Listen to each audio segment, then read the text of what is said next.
Thank you. Honorable Shope. Thank you very much, Chairperson. MK Party has always argued that the use of proof beyond any reasonable doubt would be inappropriate because these are not criminal proceedings. However, the report suggests suggests that these proceedings are unique, and I share the view that these proceedings are unique. The real question now is exactly which test do we use? Because we are definitely not determining civil liability, and we are also not dealing with criminal guilt.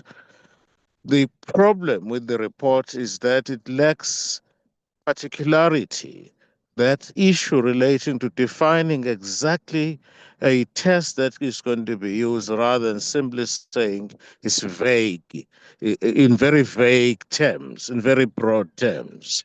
So I agree with the view that the terms of reference, we must include in the terms of reference very clear and specific definition of the test or the approach that we're going to use, bearing in mind our unique, peculiar circumstances, bearing in mind the need to finalize this matter to start dealing with the matter and ensuring that we do not embark on unnecessary debates and litigation as we go along. So our view is simply that we thank the committee for the report. However, more work needs to be done in terms of defining this clearly. Thank you. That's my contribution, Chairperson.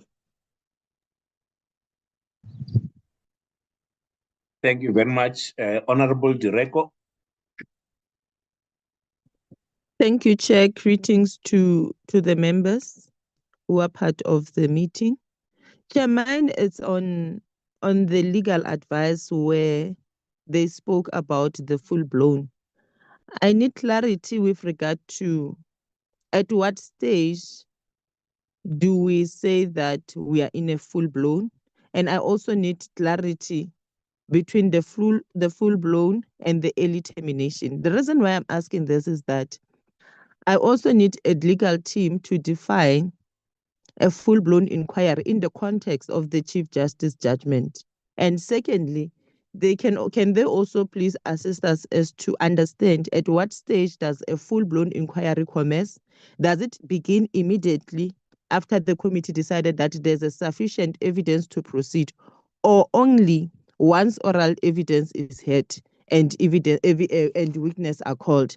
And thirdly, Chair, I also want to check as to if the committee has the discretion to determine that a full-blown inquiry is unnecessary based on the evidence before us, can it lawfully conclude the matter without proceeding to the hearing with the witnesses? And lastly, Chair, I also want to understand how should the committee reconcile the Chief Justice reference to a full-blown inquiry with the rules, which appear to give the committee discretion over whether such inquiry is required or not. Thank you, Chair. Thank you very much. Honorable Malema.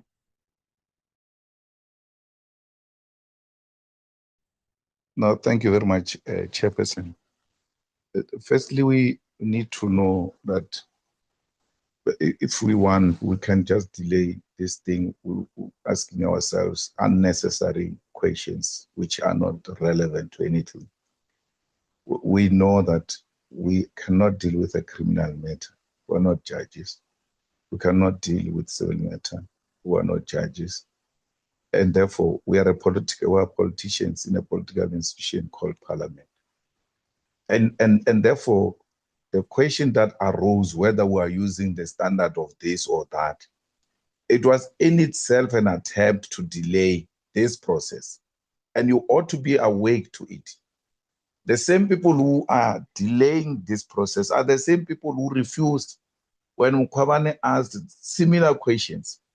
And at some point they told her, we're going to proceed with or without you. And therefore, we must be alive that not all of us want this thing to proceed, and therefore we'll ask everything. What does is mean here? Why did you put here, not there? And therefore you have to go back and correct that, so that you buy yourself time. For what reason, I don't know. Parliament on its own, once it hears hearings of this nature, there are inquisitorial inquiries. And therefore, as we do this process, we have to find evidence. And for us to arrive at that evidence, we have to interrogate people, and evidence must be put before us, and it must be tested. And there must be consensus that it will stand the test of time, the rationality test. That's what the report says. Whatever you do, you have to meet the standard of the law. You have to meet the rationality test. So even when you make laws, you don't say, do we make laws, and for us to arrive at this law, it shouldn't meet a standard of a Criminal Procedure Act or civil claim. No, you make laws that are going to meet the rationality test. That's the principle we're using here. You ought to reason. That's why we were dismissed at the first place, because we refused reason. Instead of brain, we chose hand. We're given an option of brains or hand. We chose hand.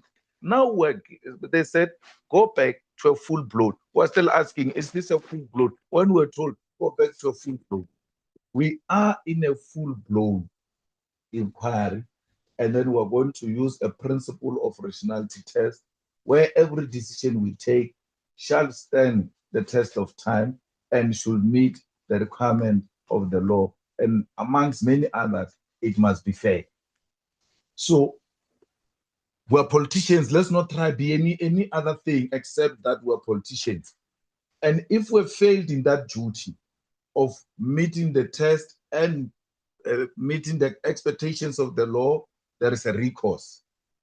And that's where it will be dealt with, and then will be corrected as it were. I mean, the separation of powers speaks exactly to that. It takes into consideration that we do different types of things, but at the end of the day, all of those things, their decisions must meet what is required by the Constitution. So I think the committee has done its own job, and therefore we should go with what they are recommending. And any other thing, it's a sideshow, which is unwittingly or wittingly trying to delay us. Full-blown impeachment committee or impeachment process. However, there is an issue that is before court. That will not stop us from engaging in preliminary work. Even if there was no court judgment that said, no, allow those ones to decide, then only then you can start calling witnesses or doing whatever you want to do, depending on the court's outcome. Let's say all of that was not there. We're going to be engaged in this exercise. So if we're engaging in this exercise suggests we're not full-blown, then what was going to mean if there was no court, yet we still have to go through this process? And you all know that. You all know we're going to have to go through this process in order to arrive at terms of reference. How are we going to gather witnesses? How are we going to gather evidence? And all manner of things. Once we've done in-house, only then we can start engaging the outside actors as to whether we want to proceed in this way or that way. So these comrades have done their work, and all we need to do is to accept and do away with anything that seeks to deliberately want to undermine the work that these comrades have done. Because all of us are saying, no, they need to come up with this and that, because we're not using beyond any reasonable doubt, and we're not using the one of civil claims. But you're not suggesting what? Because you know there is nothing like that. There's nothing like that except what they gave you. None of you says, since we're not using a Criminal Procedure Act, beyond reasonable doubt, and civil claim, therefore we'll have to use 1, 2, 3. You're not saying that. You are saying to them, go back. And go back means delay. And after they told you, these two are not being used, we're in Parliament. We can't use these two. All we need to do, we need to be fair, we need to be rational, and we must make sure that we meet the expectations of the law. Ultimately, when we take a decision, it must be able to stand the test of time. Thank you, Chair. Thank you very much. Honorable Dagmar.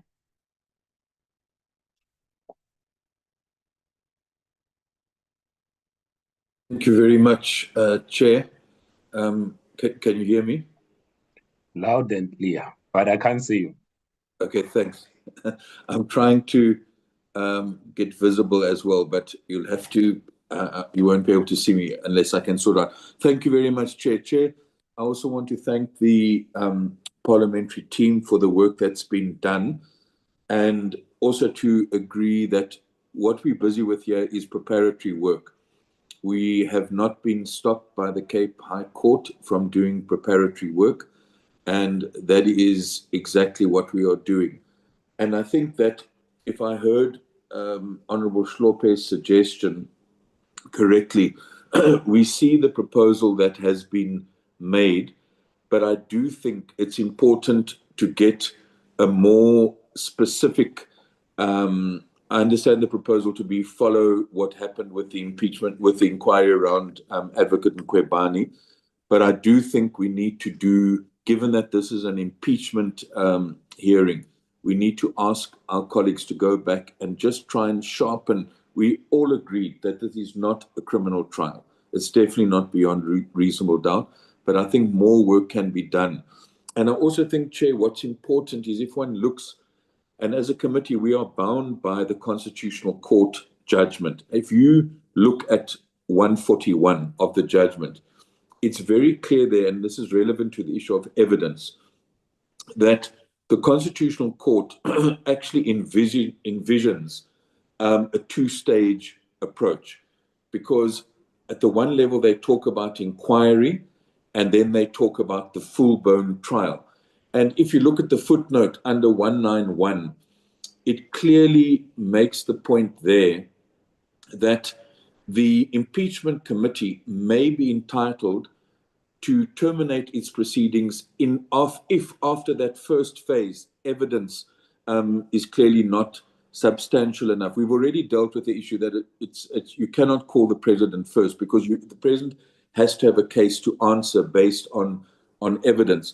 So I think that's why it's important that we also understand what the court has asked and refer to the two-stage process. There's an inquiry and there's evidence required for that. And if it reaches the point of a full-blown trial, to use the words of the Court, then the issue of evidence also applies at that particular case. This isn't about delaying. We know that the committee by majority decided to appeal. We await that process. We know that the review of the president will be heard on the 3rd. Let's continue. Let's be thorough. And we are busy with preparatory work. Thank you, Chair. Thank you very much. Honorable Ngola. Thank you very much, Chair. Chair, I won't take long because I think most of my colleagues have covered me. I think we would have agreed when we started this process, when we constituted, that we are navigating through uncharted waters. This which we are doing now has never been done in South Africa, at least in a democratic dispensation.